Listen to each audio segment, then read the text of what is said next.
were huge events, and the king and queen would be out there, the royalty and the nobility. And they didn't understand the winds and the weather, and so they would do this in the middle of the day when there are all kinds of thermals, and they didn't have the beautiful featherlight, incredible control and skill that some pilots have. I mean, well, anyway, so, and they would come crashing down, many times be knocked unconscious. So the French farmer would see this thing crash in their field and think it was a UFO, and they would come running out and they would rip the balloon to shreds with their pitchfork because, you know, they were going to protect their farm and their family.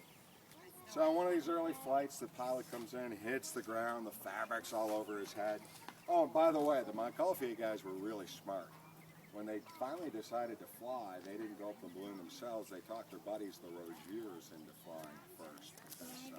Because, they didn't know what was going to happen. 27 pictures. So the Rogiers were actually the first men in space, in the air. So anyway, the pilot comes down, he hits the ground, and the farmer's running for the balloon with the pitchfork, and he's screaming, "No, no, monsieur, monsieur!" And the farmer just stops dead in his tracks and stares in utter disbelief, not at the fact that there was a man in this aircraft or UFO, but a bottle of champagne in his hand from the party back in Paris.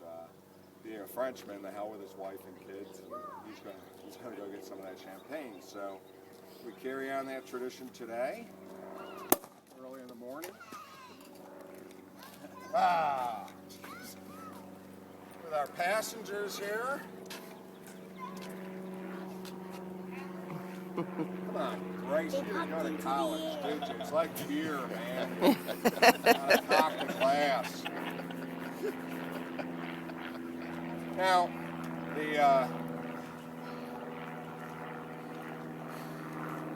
balloonists were so often just happy to be back on the ground safely that they would drop to their knees in prayer. And we are in the South, so it's not very proper to have a glass of champagne in your hand while you're praying. So put it about mouse distance out in front of you. After we do the balloonist prayer, we're going to bend over, we're going to pick the glass up with our teeth and drink the champagne like that. Bryce, you've been exhibiting some blonde tendencies this week, so if you grab this side of the glass, it'll spill down the front of your shirt and the pictures will be all over the internet before we even get home.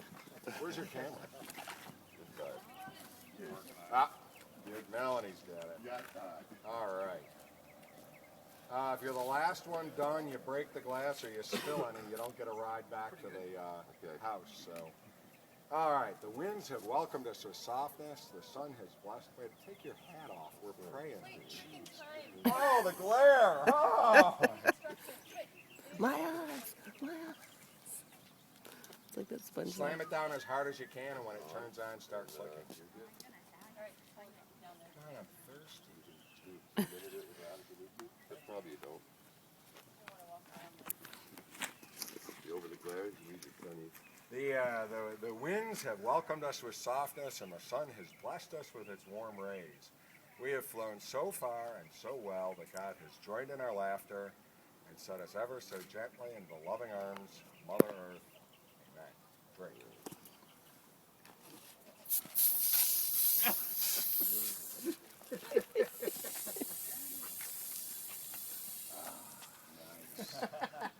Congratulations, you're now an aeronaut. Yay. These guys are good friends that came down from Canada and helped me build my deck this week. So That's awesome. everybody come over if anybody